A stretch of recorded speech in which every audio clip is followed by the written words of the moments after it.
Hi, my name is Russo. Did you know that the base of any communication is rapport? What does that mean? Rapport is about matching somebody's model of the world. We communicate with the five senses, through the five senses. The visual people will say, I see what you're saying, and they actually look at pictures of what you're saying. They make pictures as you communicate. They are visualizing what you're saying. And they speak very fast because they breathe up here, and they have a tremendous amount of information available to them because they're looking at pictures, so pictures are simultaneous. The auditory people will say, I hear you, I said that, I told you, I'm going to ask you a question, and they speak more monotone, they're slower, they breathe it through the diaphragm.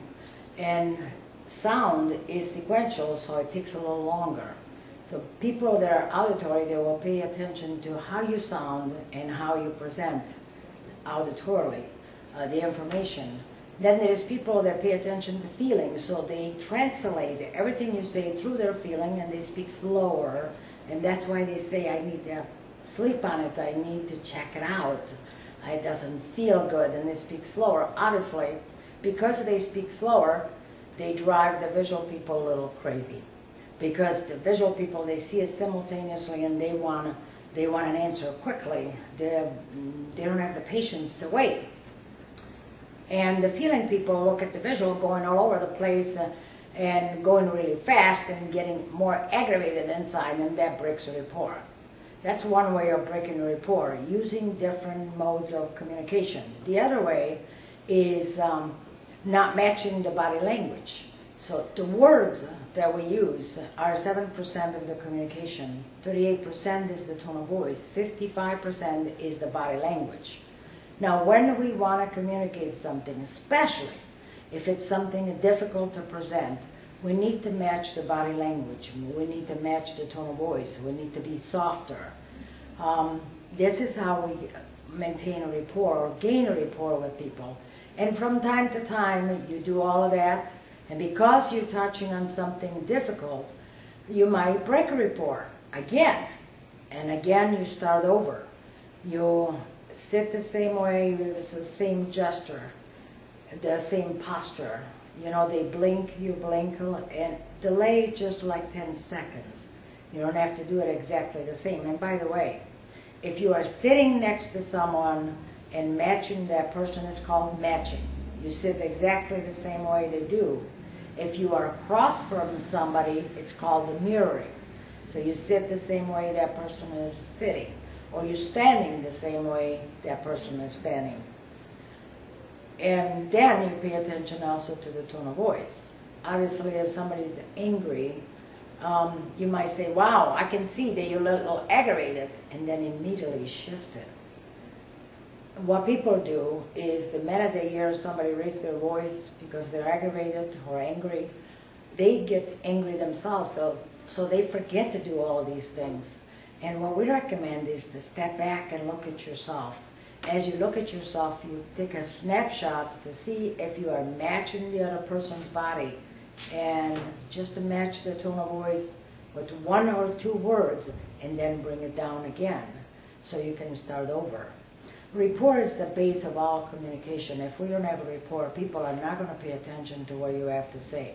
And you may have a great ideas and wonder why is it that people don't value you, don't pay attention to you, or they just don't, they kind of ignore you. You want to be in rapport with people. It is very important. There was a time when I didn't know about this, and I didn't use any rapport skills. I just would retrieve inside of myself and wonder why people didn't pay attention to me. And because I was shy, I was very internal. NLP has taught me how to be more external, yes. I also utilize these skills, of rapport skills, because I know that they are just profound to connect with other people. There's a lot of people out there, especially with this economic time, people that have the ability to gain rapport with other people give themselves the chance to be heard. give themselves the chance to expose their skills and to let people know what their knowledge is.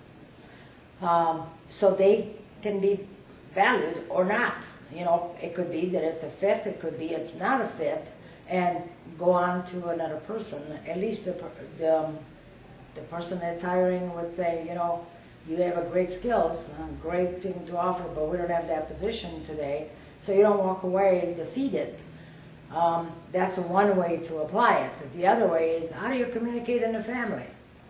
You know, if you gain a rapport with your kids, they cooperate better. You gain a rapport with your spouse, your significant other, they cooperate better. And if you're sitting on a couch together, one is angry and it's breathing really fast, and the other one is blocking you because they don't want to connect with you. Instead, if you change your breathing rate, slow it down a little bit, you're able to resolve the issue. Never, you know, they say never go to bed angry. It's true. Because you get aggravated all night. While you're sleeping, your unconscious mind continues to talk anyway. You may as well change that so you can have a good night's sleep. A lot of people there are afraid that they're going to be caught. If I match so-and-so, they're going to notice this. So what? You know, if you go to any restaurant, you can see the people that are in rapport. Usually, you see the new couple, they just got engaged, one picks up the fork and the other one picks up the glass. It's like a music. You know, you can see there, it's like an orchestra actually. One picks up something and the other one picks up something else. It's because they're in rapport. You also see people that are older and they've probably been married for 55,000 years. And one is watching TV, the other one is watching who's coming in.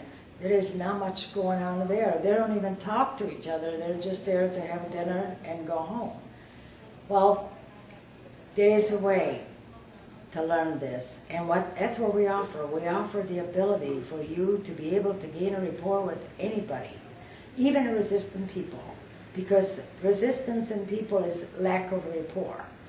When you're in rapport with somebody, even if they don't agree with you, you're able to say, you know, I can appreciate where you're coming from. I know you don't agree with me. I'm just inviting you to look at what I'm offering. Or I'm inviting you to look at what I'm saying, and for yourself, check it out. Check it out for yourself. See if there is anything valuable in this and how we can come together.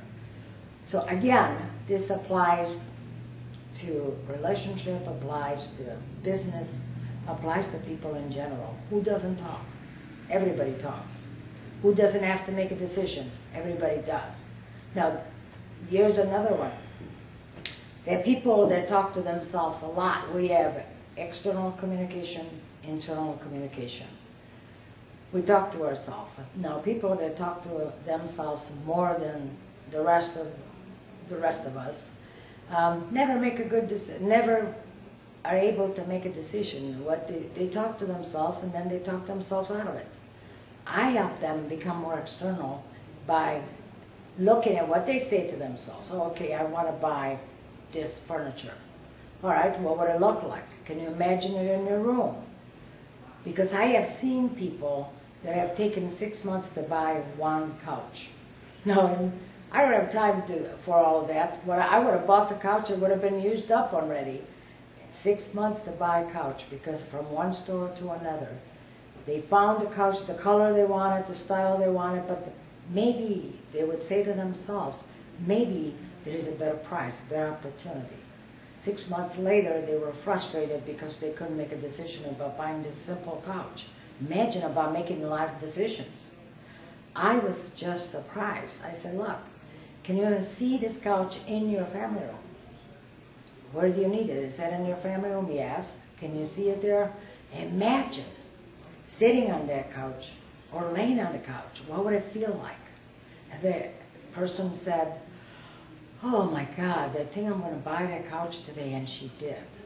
Do you think her husband was happy about that? Very much so. Finally, the decision was made. This is just one example of what people